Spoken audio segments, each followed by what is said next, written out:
todos, sejam todos bem-vindos. Meu nome é Thaís, sou professora da rede estadual, professora de Sociologia, e atualmente estou atuando dentro da diretoria de ensino como um PCNP de programas e projetos. Hoje nós vamos para mais uma semana dos nossos ATPCs da diretoria de ensino. Junto comigo está minha colega Josiane e também o nosso colega Carlos Magno. Agradeço a presença de todos vocês. Espero que esse ATPC seja produtivo, que possibilite vários pensamentos, questionamentos, discussões e bons frutos dentro da nossa escola. Josi, muito obrigada por estar aqui. E o tema de hoje, dentro do nosso ATPC, já pensando que na outra semana nós tivemos um ATPC com a nossa amiga sobre convivência, o tema será então gênero nas escolas. Dentro desse tema, nós vamos pautar não só o conceito em si, mas também vamos estar trabalhando um pouquinho quais são os documentos que nos amparam para estar trazendo essas temáticas na nossa escola. Como a gente pode ver no próximo, os objetivos do nosso ATPC está relacionado a instrumentalizar nós, professores, sobre a temática, desconstruir os olhares relacionados aos estereótipos de comportamento, apoiar e desenvolver as discussões sobre a convivência dentro dos espaços escolares, fortalecer as escolas no enfrentamento das desigualdades, assim como promover os direitos, e criar um material que concentre uma parte das legislações que dão base às discussões dessa temática, certo? Então, vamos lá, né? E aí, Josi? Muito bom essa temática, trabalhar essa temática dentro da escola. Queria primeiro cumprimentar a todos, dizer que é um prazer estar por aqui, né? Nesse convite, mas também me deliciando aí com essas informações tão valiosas, né, para a gente trabalhar dentro das escolas. Então, no próximo slide, nós vamos pensar, vamos parar um pouquinho e refletir. Por que se falar de gênero nas nossas escolas? Fica aí, Thaís. Por que tem que se falar desse assunto tão importante, mas ao mesmo tempo tão polêmico, né, nas escolas? Com você, Thaís. Obrigada. Sim, polêmico, muitas vezes delicado entre nós. E para pensar por que se pode falar de gênero, vamos então primeiro trabalhar, como a gente pode ver no próximo slide, como nós normalmente trabalhamos esse assunto. Se vocês forem reparar, é as maneiras que a gente nega essa temática. E aqui eu estou me baseando dentro de um texto do Rogério Diniz Junqueira, que ele vai me trazer pelo menos 7 formas de negar a temática da diversidade dentro da escola, e aqui a gente está focando especialmente dentro da questão do gênero. A gente tem, em especial, eu selecionei 4 das 7, nós teremos a literal, a implícita, a interpretativa e a hierarquizada, ou de hierarquização. Quando Junqueira está dizendo sobre uma forma negativa de tratar essas temáticas, dentro do aspecto literal, é normalmente aquela fala que a gente escuta dentro das nossas escolas, que aqui a gente não tem esse tipo de situação, esse problema não existe dentro das nossas escolas, aqui está tudo bem resolvido, nós não temos que nos preocupar com esse assunto. Eu acho que eu, vocês, a Josi, em alguns momentos da nossa caminhada enquanto, né, docentes, já ouvimos esse tipo de comentário que é: aqui a gente não tem essa questão, né? Está tudo certo, né? Tudo tranquilo. A maneira implícita, como vocês podem ver, também está trabalhando num sentido de esse assunto necessariamente não deve ser pensado dentro do espaço escolar. Ou quando a gente vai dizer que o meu aluno é tão inteligente, né, tem uma autonomia tão incrível, que eu não preciso tratar. Ele por si só já sabe. Então, para que eu vou, vamos usar uma expressão antiga, chover no molhado, se eu já sei, né? Então, essa maneira implícita, ela está numa forma de negar, no sentido de, se eu parto da ideia de que ele já sabe, para que eu vou trazer essa temática? É como se todos já soubessem e agissem dentro dessa temática com o mesmo respeito, a mesma compreensão, dentro dos espaços de forma cidadã e assim por diante. A interpretativa, eu não sei, como que normalmente você veria essa situação da interpretativa nas escolas, Josi? Será que você sabe me dizer? Então acontece muito, né, Thaís, acontece muito. É um assunto de fórum íntimo, é uma intimidade, não vale a pena a gente trabalhar essas questões dentro da sala de aula, né. Só que ao mesmo tempo é uma temática muito presente, né, no chão de sala de aula, porque todos os dias, né, nós enquanto professores assim, tem situações desse jeito, né, desse tipo. Então, é um problema, isso é um problema, é muito complexo, é difícil a gente falar disso, né, às vezes fala assim, "Não é bem assim, né, que acontece, você não entendeu bem", né, eh, são várias, situações aonde é colocado que quando é levado para o docente que está ali à frente da sala de aula, ou até para gestão, né, para a coordenação, pode acontecer de não foi bem isso que você ouviu, não foi bem isso que aconteceu, você está equivocado, você está equivocada. São nessas situações que a gente pensa, né, quando a gente fala na questão interpretativa. É isso mesmo, Thaís? Perfeito, isso mesmo. Normalmente nas nossas escolas podemos ouvir frases como: "Nossa, que desperdício", né, um menino ou uma menina tão linda, mas, né, é gay ou é lésbica, né, ou olhar e falar para uma menina: "Nossa, mas também você não está se dando respeito, por isso que determinada situação aconteceu". E aí esse estudante vai até nós, faz essa reclamação, porque ele se sente de certa forma, agredido, ele não sabe talvez verbalizar exatamente o quanto ele se sentiu agredido, mas ele está ali procurando uma ajuda, procurando alguém que o ampare e também interceda por ele, e a gente recebe essa fala e fala assim: "Não, mas a pessoa não quis dizer isso, imagina, né, a professora Josiane não quis falar dessa forma, é você que não entendeu". Você acaba cometendo uma outra violência com ele, porque você está negando um aspecto que o incomodou, né. E essa questão está perpassada nessas pequenas falas, né, que não são tão pequenas assim, porque refletem sobre esses nossos estudantes. E quando o Junqueira também vai tratar a hierarquização, ele também está tratando nesse aspecto de não é a nossa prioridade. Então, as nossas escolas estão aí, elas estão, com enormes demandas acontecendo, os estudantes retornaram todos com muita vontade, né, querendo matar saudades, trocar assuntos, informações, saber quem são as novas pessoas, novos estudantes ingressaram, novos professores, novos espaços. E aí temos também as demandas dentro da nossa profissão, dentro da secretaria e assim por diante. E aí a gente sempre acaba colocando a questão do gênero como uma questão que, naquele momento, eu tenho uma série de outras situações que agora não dá. Então eu posso pensar que agora eu estou pensando na convivência da educação especial apenas. E aí a questão do gênero não entra. Quando, na verdade, a educação especial, como a Josi falou maravilhosamente bem para a gente no outro TPC, e a questão do gênero, elas dialogam e elas não se excluem.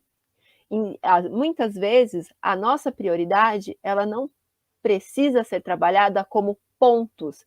Esse primeiro, segundo e terceiro, como se fossem etapas a serem riscadas de uma listinha de tarefas a serem realizadas na escola. Se a gente trabalha numa frente ampla, né, de ações, fala da educação especial, fala do uso dos materiais, né, utiliza os recursos, né, de tecnologia, fala também da questão de gêneros, utilizando essas questões, a gente vai conseguindo dar conta sim dessas temáticas e tornando cada vez esse espaço mais acolhedor, mais de direitos e de produções maravilhosas desses nossos estudantes, por assim dizer. Então, nesse sentido, como a gente pode ver no próximo slide, vamos então definir o que é gênero. Gênero não é ideologia, gênero não é achismo, gênero não é algo que a nossa queridíssima tirou ali, a Josi tirou, sei lá, de um livro que ela escreveu, falou: vamos usar essa palavra aqui. Gênero, ele é um conceito científico que é produzido dentro das ciências sociais no século XX, mas que atualmente ele passa por todas as áreas de conhecimento. E querendo ou não, nós estamos aqui num ATPC coletivo, né? E eu gostaria de saber de vocês, das diversas áreas de conhecimento, como vocês já trabalharam com a temática de gênero nas suas disciplinas, nos seus componentes curriculares, dentro de projetos, que é de extrema importância. Porque se ele não é um conceito que é exclusivamente das ciências humanas, significa que eu posso ter a interdisciplinaridade, a transversalidade dos conteúdos, junto com o professor de matemática, com o professor de biologia, com o professor de educação física, trabalhar essa temática quando a gente vai ter os nossos professores dentro da educação especial, lembrando sempre que os nossos estudantes da educação especial também estão cercados de gênero, né, também passam sobre si essa construção, e é interessante a gente trabalhar. Então, gênero é um conceito científico. Se ele é um conceito científico, ele está aqui tentando o conceito está tentando trazer a ideia de identidade, de como as relações sociais dentro de uma cultura estabelecem uma série de comportamentos, ações e falas e expressões ligadas a esse gênero. E aqui eu posso pensar num binarismo, homem e mulher, mas eu posso também pensar na questão da identidade trans, que é uma identidade de gênero. Sim. Por isso que ali a gente pode perceber que tempo, espaço e cultura são vitais para a nossa ideia de gênero. Se a gente pensar na época do Luís XIV, homens vestiam salto alto, maquiagem, roupas de tecido, cetim, babados, perucas, e isso era característica da nossa nobreza, né? Atualmente, a gente não tem a característica de posse, de poder, de dinheiro, de status da sociedade para o homem, essas vestimentas, certo? E muitas vezes, se a gente traz isso em sala de aula, a primeira coisa que os nossos estudantes vão fazer, eles vão dar risada, né? Eles vão estranhar, vão falar: até parece, professor, que isso? Isso aqui na minha terra é outra coisa. E normalmente são esses comentários. E aqui a gente já pode trabalhar a questão do gênero. Da mesma forma, a construção da mulher. Eu e Josi, duas mulheres, temos características completamente diferentes que traduzem não só em idades diferentes, mas também como a gente foi se construindo enquanto mulheres na nossa história. É uma diferença de idade pouquíssima, óbvio, porque Josi, o quê? 12 anos. Mas que ainda assim, dentro das nossas histórias e dos nossos núcleos culturais, né, nossos núcleos familiares, a gente vai se traduzindo de diferentes maneiras. Josi, você conhece alguma cultura ou alguma outra forma de entender, seja o feminino ou masculino, dentro da história, que você saiba trocar essa informação com a gente? Não, perfeitamente você está colocando, Thaís, é isso mesmo, né, conforme o tempo, vai se passando, muitas coisas vão mudando, né, e aí a gente tem que estar se localizando dentro desse tempo e desse espaço atual, né, a nossa atualidade dentro da sala de aula, já não tem, a gente percebe que esses assuntos eles vêm à tona a todo momento, né. Então não vai ter uma aula específica de gênero na escola, né. É um componente que dá para ser trabalhado em todas as disciplinas, como você mesmo comentou.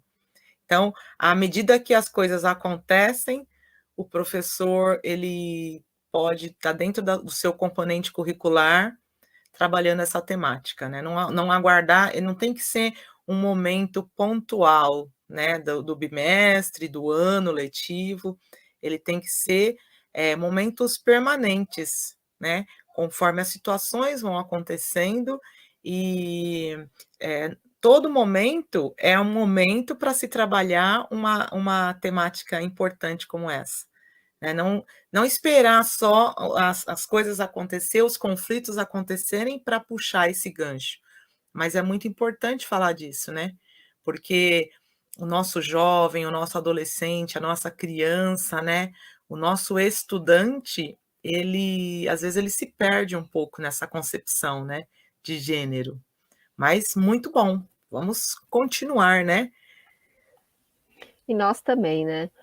E além disso, a gente pode pensar na construção, eu lembrei aqui da mulher, né, pensando na brincadeirinha que eu fiz com você, que hoje mulheres estarem de calça é a coisa mais normal que a gente enxerga na rua, ou mulheres jogando, né, puxando um pouco a sardinha daquilo que eu andei vivenciando com a nossa diretoria de ensino, que foram os jogos, meninas jogando incrivelmente bem, mas até um tempo atrás nós não tínhamos esse espaço aberto para elas, né. Ou, normalmente, o espaço aberto para as meninas está no espaço do cuidar da casa, das crianças, né, ser essa figura. Então, nesse sentido, fica-se claro que gênero é um conceito científico. Quem que vai ser uma das formas de contar esse conceito científico? Quem que vai ser? Para mim, facilita narrar a partir da antropologia. Então, como a gente vai ver no próximo slide, quem vai me falar um desses movimentos sobre gênero vai ser a nossa Margaret Mead. Ela, nos seus estudos de cultura, né, seus estudos antropológicos dentro da Nova Guiné, vai se deparar com 3 sociedades que constroem uma identidade de gênero entre o feminino e o masculino, e aqui eu estou falando de feminino e masculino porque é o que ela acaba trabalhando, muito diferente da realidade que ela vivia. Ela é uma mulher norte-americana, e ao estudar essas sociedades, ela vai se deparar com esses três grupos, que são os Arapeshes, o Mundurucus e o Xambuli, e ela vai ver que homens e mulheres em cada uma delas se diferenciam totalmente da maneira que ela entendia por conta da sua cultura. Então, os Arapeshes, tanto os homens como as mulheres, tinham um temperamento muito pacífico, muito tranquilo, né? Muito também relacionada à relação interna da sua sociedade, né? Mas essa parte mais calma. Já os Mundugumor, homens e mulheres, são mais bélicos, possuem um temperamento mais explosivo.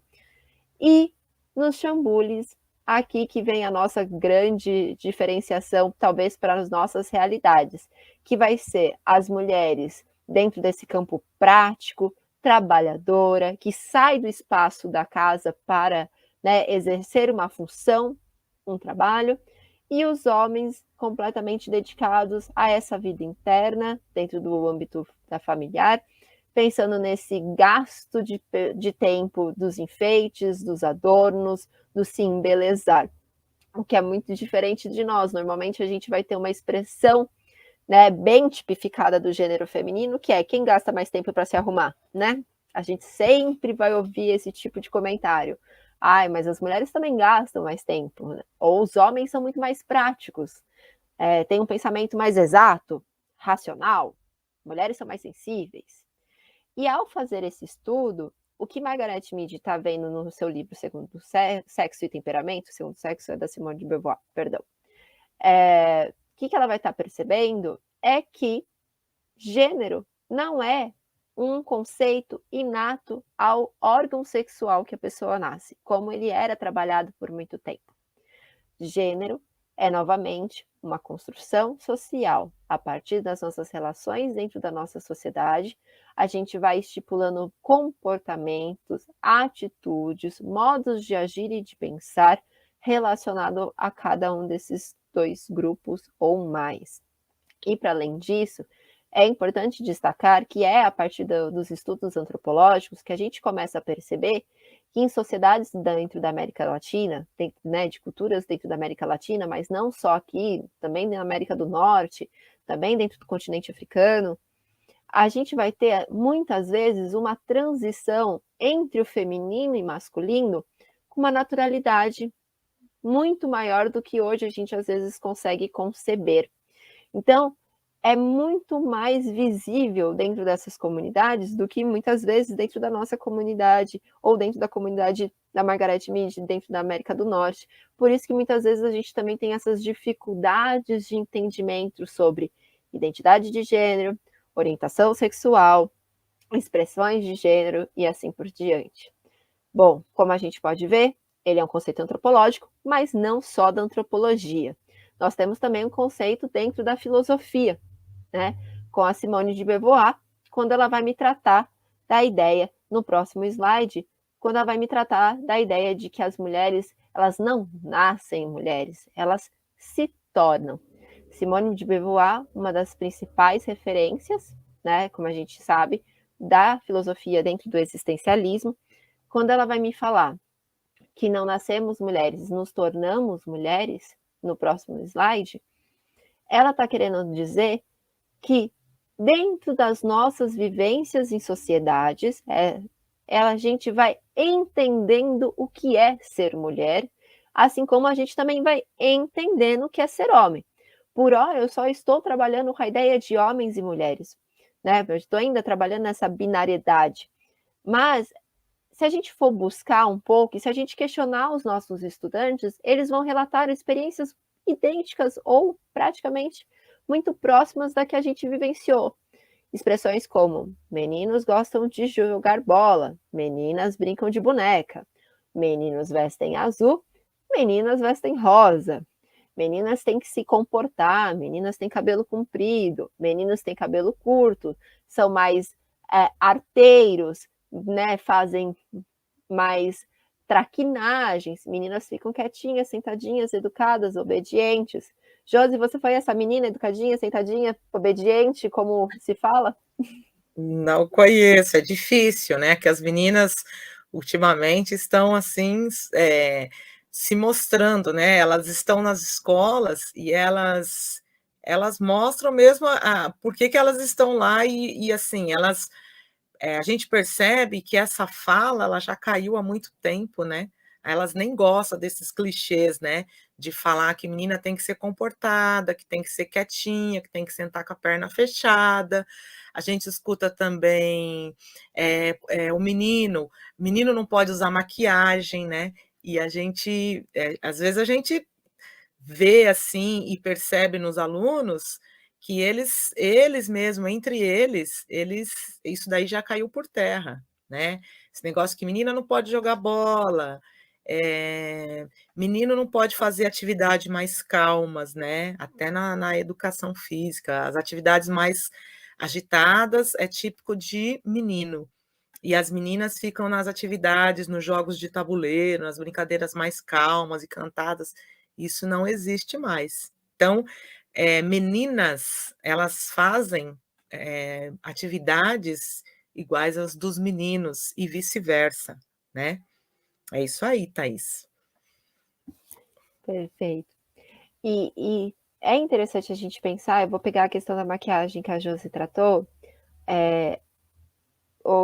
vivenciando os espaços escolares, nas visitas que a gente acaba fazendo, e também quando estava em sala de aula, uma coisa que é muito mais visível atualmente é, por exemplo, meninos com as unhas pintadas, que até então a gente entendia que o pintar a unha era uma coisa do gênero feminino, né? E o menino de unha pintada, a primeira coisa que a gente vai fazer é um olhar do tipo, mas não é um menino? Como se isso não estivesse atrelado também à identidade, à construção dessa identidade que ele tem. Para além da Simone de Beauvoir, né, ela vai trazer essa problematização dentro do seu livro Segundo Sexo, nós vamos ter também o John Money, que está representado no próximo slide. E aí eu trago esse gingerbread, né, que também está usado dentro da cartilha que o Estado já disparou, acho que em 2020 para nós, porque o John Money vai ser um dos primeiros, ele é um psicólogo que vai trabalhar com as crianças de intersexo, e ele é um dos primeiros a tratar de uma diferenciação entre sexo e gênero. E aí o gingerbread, ele nos ajuda para a gente entender esse gênero e esse sexo. Então vamos lá. Quando ele fala para mim que sexo trata de uma dimensão física, ele está pensando exatamente na questão do órgão, né? E aí, esse sexo biológico, como a gente pode ver na imagem, ele vai ser a ideia de um feminino, de um masculino ou de um intersexo. Aqui, a gente pode pensar na antiga expressão que hoje não é mais adequada a ser usada, que seria os hermafroditas. Esse termo caiu em desuso, ele não é mais adequado e a gente acaba tratando nesse sentido de intersexo. E quando ele vai falar de gênero, assim como a Margaret Mead percebe, assim como a Simone de Beauvoir também traz, ele vai dizer que é uma dimensão sociocultural sendo construída ao longo do tempo. Então, todos nós aqui, provavelmente em determinado momento, já nos questionamos se ser homens ou ser mulheres, ou ser uma mulher trans, ou ser um homem trans, se realmente, como falaram para a gente, é realmente ser essa identidade de gênero. Né? A gente já se questionou, mas eu não gosto do rosa, será então que eu deixo de ter essa identidade do feminino? Ah, mas eu não gosto de azul e não gosto de futebol. Eu deixei de ser menos dentro da identidade de gênero masculino por causa disso? Né? E aqui, essa identidade de gênero é interessante pautar a questão da cisgeneridade e da transgeneridade. Cisgênero, para aqueles que não têm tanta familiaridade com o conceito, é quando eu me reconheço dentro do sexo, dentro do gênero que me é falado. Então, eu me reconheço dentro do feminino, eu me reconheço como uma mulher e eu concordo dentro dos aspectos, não preciso concordar completamente, claro, mas eu me entendo dentro daquilo que se entende de uma mulher heteronormativa, sim? Quando eu vou falar da questão do transgênero, é porque eu não me reconheço dentro do gênero que me foi estipulado, pautado dentro dos meus documentos de registro, e sim com outro gênero. Essa é a diferença principal, e ela vai estar dentro dessa construção da identidade. Não à toa, a identidade, ela constrói a volta do nosso biscoito, né, do nosso gingerbread, e não especificamente a parte da orientação ou a parte do sexo. Bom, eu trouxe a antropologia, eu trouxe a filosofia e eu trouxe a psicologia, e a fala é: estou dentro do conhecimento das ciências humanas, certo? Certo. Quais são as outras possibilidades de tratar gênero dentro das nossas escolas? E como que eu posso, dentro de outras áreas de conhecimento, trazer isso para os meus estudantes? A gente consegue ver no nosso próximo slide, mas também gostaria de ter essa devolutiva de vocês também. Como que vocês têm conseguido trabalhar gênero nas mais variadas áreas de conhecimento? Aqui eu trouxe apenas alguns exemplos dentro do campo da economia e do trabalho, dentro das artes e dentro da medicina, da biologia. Quando eu vou falar de economia, a gente vai ter vários estudos relacionados a como há um acesso desigual ao mercado de trabalho, às relações remunerativas, às ações de tempo de permanência dentro de uma área de dedicação, e no caso a gente está aqui tendo referência aos afazeres domésticos, e o principal nome que trata desse assunto é a Safiotti, certo? Mas eu também vou ter a problematização das mulheres dentro do audiovisual, né? Como que elas têm como estão sendo representadas no audiovisual. E eu não estou falando só da parte das artistas, mas eu estou falando das produtoras, né? Das roteiristas, das editoras, das responsáveis pela parte da música, das expressões artísticas de modo geral. E dentro da área da biologia, eu também tenho a questão da medicina. E aí eu trago um canal que vai trazer documentos relacionados em mais um site de pesquisa sobre os cromossomos sexuais. Normalmente a gente entende que gênero é uma relação biológica, porque a gente fala que todo mundo nasce ou XX ou XY. E qualquer coisa que fuja disso, a gente entende como uma mutação.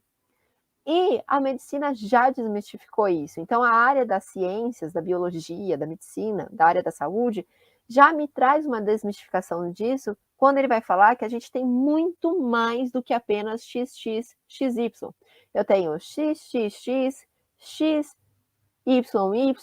XYX, e essas variações, elas vão dando muitas características de nós, seres humanos, mas que também não impedem, né, ou não interferem nas nossas construções de identidade. Além desses três modelos, nós temos também sobre a arquitetura, né, como a gente pode ver no próximo. Ele vai falar sobre uma pesquisa das mulheres dentro da área da arquitetura, né, das construções, dentro dessa área de dimensão do trabalho. Isso é uma pesquisa dentro de uma universidade do Rio de Janeiro, e aí ele vai trabalhar com a ideia de inequidade, ou seja, dessa diferença de tratamento, de respeito, de ações de direito, com relação ao gênero feminino e ao gênero masculino. E aqui vale destacar a seguinte situação: se eu estou falando de gênero feminino e masculino, nesse meu momento, eu também posso perceber que eu também estou falando de classe e eu também estou falando de raça. Porque quando eu vou tratar da ideia, como no primeiro, ali onde está escrito 16, arquitetas e urbanistas negras sofrem 16 vezes mais assédio sexual do que arquitetos e urbanistas brancos. Quando a gente está falando de urbanistas negras, eu estou falando de raça, eu estou falando de gênero. Quando eu vou falar, então, quantas mulheres trans, arquitetas e urbanistas negras estão na área, eu também estou falando de gênero. Existe esse acesso? Esses corpos estão presentes? Sim. Da mesma forma que quando eu vou falar que 10 vezes mais homens acham que têm menos responsabilidades na criação dos filhos do que as mães, eu também estou falando de gênero, eu também estou falando de classe, eu também estou falando de raça. Como que se dá a relação dos homens dentro de uma camada social mais abastada, né, uma classe alta, com relação à criação das crianças, né, desses adolescentes? E como se dá a presença dos pais, né, desses homens na vida das crianças, quando eu vou pensar numa classe média ou numa classe baixa ou extremamente baixa, né, ou extremamente pobres, eu estou trabalhando, querendo ou não, gênero. E aqui eu posso pensar em matemática, certo? Eu posso pensar também em fazer uma pesquisa dentro da minha escola sobre representatividade de gênero. E aí eu posso usar um texto da Angela Davis com os meus estudantes, principalmente se for do ensino médio, para pensar que uma vez que uma mulher negra ela ascende ao topo da nossa sociedade, ela abala todas as estruturas. Porque se a gente for pensar no campo da violência, a mulher negra é a que é mais violentada dentro da nossa pirâmide de situações que, que sofrem de violência. Ela é a base de toda a nossa estrutura social e é a base onde é mais violentada, né? Como a gente vem trabalhando. Tá, ok, ok até aí, não é mesmo, Josi? Tudo tranquilo. É bem interessante, né, essa questão que você, levantou agora, até da questão de gênero e também racial, né.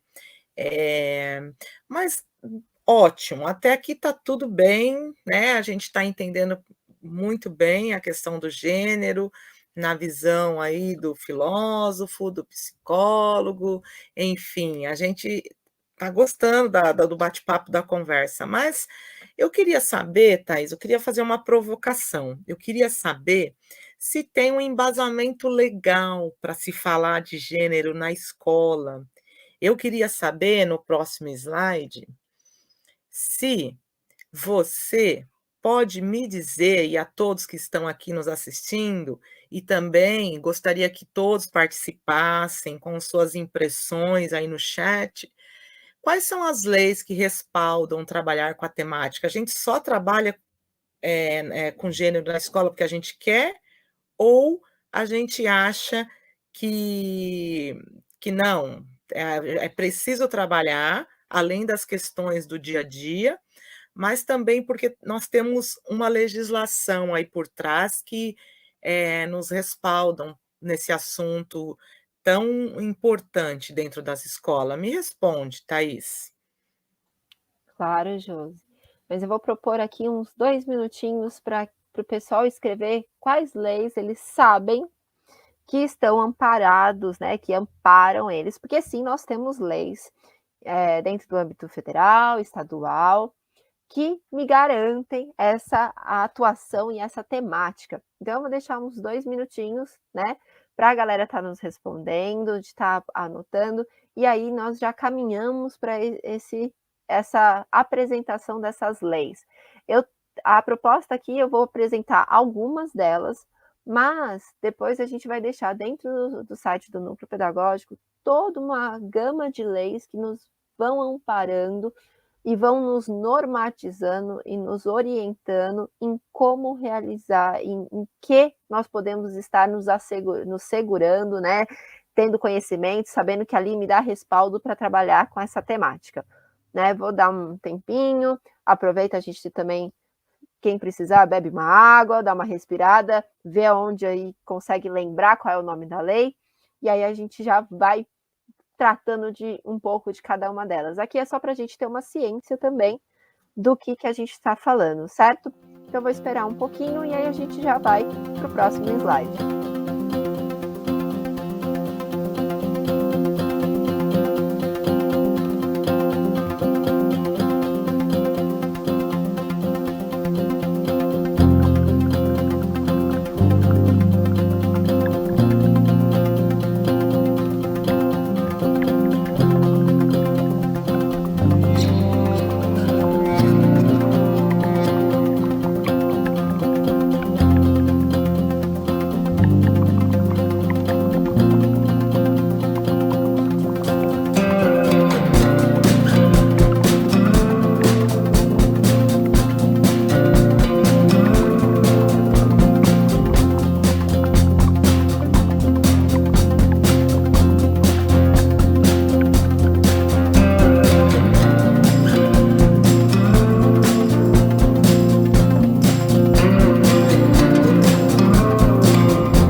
Que está assistindo, deixar suas impressões no chat, né? Um assunto muito importante para a gente tratar nas escolas. As escolas, todos os dias, essa temática ela é evidente dentro da sala de aula. E os nossos professores, às vezes, né, se sentem assim, às vezes até incomodados, né, de estar trabalhando essa temática. Então, a gente precisa de suporte, de subsídios para estar trabalhando da melhor maneira com os nossos estudantes, né, Thaís? Sim, sim. Bom, então vamos lá, vamos ver quais são as leis que me amparam, me respaldam para tratar desse assunto. Então tá, se a gente tem leis, significa que elas são normativas e, portanto, eu não posso falar eu quero ou não trabalhar com isso. Né? Essas leis, elas estão diretamente atreladas com o nosso dentro da nossa função enquanto funcionários públicos, e elas nos respaldam e nos garantem e nos orientam no que deve ser feito, né? Como agir dentro dessa nossa ação enquanto funcionários públicos, enquanto professores, docentes, gestores e demais grupos dentro da nossa unidade escolar. Então, o primeiro documento que eu trago é a nossa Carta Magna, a Constituição Federal. E eu quero chamar a atenção da Constituição Federal para o artigo 206, quando ele vai falar sobre o ensino ministrado com base nos seguintes princípios: igualdade de condições para o acesso e permanência. Eu quero destacar esse. Quando eu falo igualdade de condição de acesso e permanência, eu tenho os mesmos acessos e as mesmas permanências para as diferentes identidades de gênero. Então, homens e mulheres cisgêneros têm o mesmo acesso? E homens e mulheres trans têm o mesmo acesso? E a mesma possibilidade de permanência? A resposta é não. A gente tem uma pesquisa dentro da área da medicina que vai falar que a maior parte das pessoas trans tem questões de incontinência urinária, problemas, né, urinários, exatamente porque o banheiro é um lugar extremamente temeroso, né? Espaço de violência, espaços de agressão, um espaço de não pertencimento, né? Deles não se verem possíveis de adentrar naquele espaço. Então, muitas crianças que são trans ou adultos trans não acessam o banheiro e seguram a sua vontade até poder. Então, a gente tem escolas que têm 7 horas, né? Imagina uma criança de 7 horas sem acessar esse espaço. Ou imagina um profissional 7 horas sem poder acessar esse espaço por medo de uma violência. O outro documento que nós temos, conforme no próximo slide, será o nosso Estatuto da Criança e do Adolescente. E ele também me traz a questão de acesso e permanência, mas no artigo 58, que é o que eu quero chamar a atenção, ele vai dizer o seguinte: no processo educacional, respeitar-se-ão os valores culturais, artísticos, históricos próprios do contexto social da criança e do adolescente, garantindo-se a estes a liberdade da criação e do acesso às fontes de cultura. As fontes de cultura não significa unicamente a vontade dos seus responsáveis. Aqui eu vou falar da diversidade, ou seja, da multiplicidade de aspectos culturais. Então, eu vou falar de pessoas trans, eu vou falar de pessoas LGBTQIA+, aqui eu vou falar de construção de gênero, né? E aqui eu vou trazer essas possibilidades culturais. Eu vou comparar como que uma determinada cultura trata a ideia do feminino e do masculino, ou a ideia de um intersexo, ou a ideia de uma pessoa trans. E essa temática vai ser dialogada sim. Né? A família é importante, ela faz parte da nossa comunidade, mas ela está em parceria, ela não dita aquilo que as nossas escolas podem tratar. Bom, no próximo, a gente vai falar de uma outra lei, que é a Lei Maria da Penha. Normalmente a gente trabalha a Lei Maria da Penha como um projeto pontual nas escolas. E aqui a gente está falando de promoção de programas educacionais, ou seja, ele tem que acontecer no nosso ano letivo o tempo todo, para se falar dentro da perspectiva de gênero e raça. Uma outra lei que nós temos no próximo também será a questão das diretrizes para educação infantil.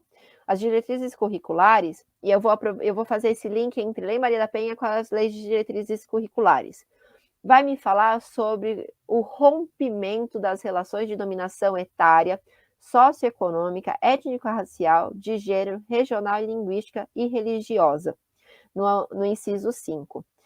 Como que eu falo de Lei Maria da Penha e de violência sem falar de gênero?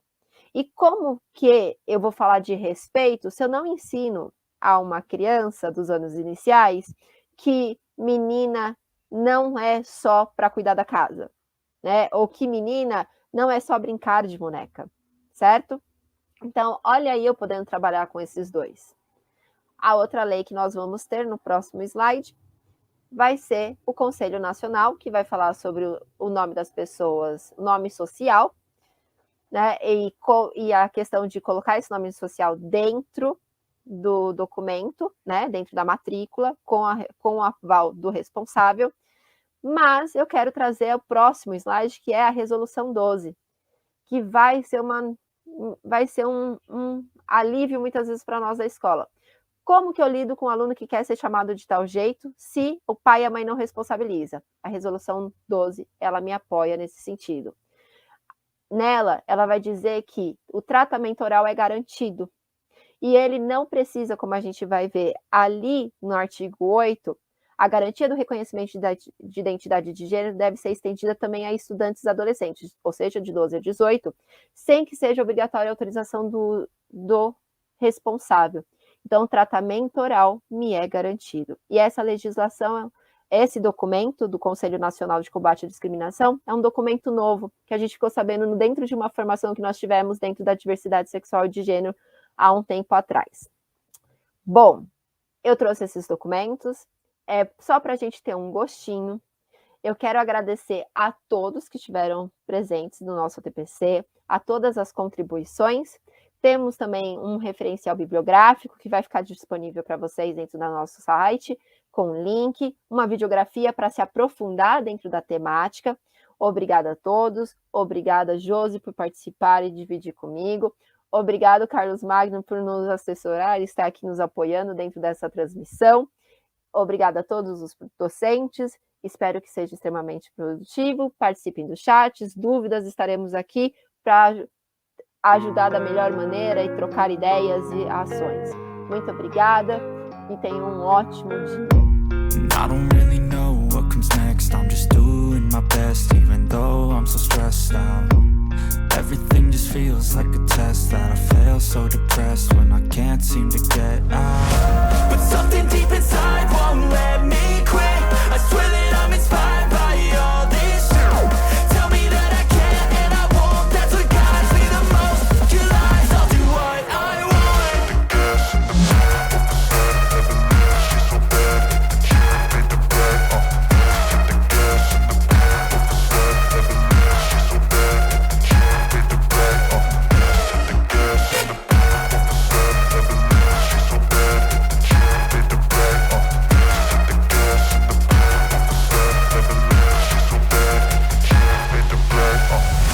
I'm inspired by thirst, I'm inspired by worth.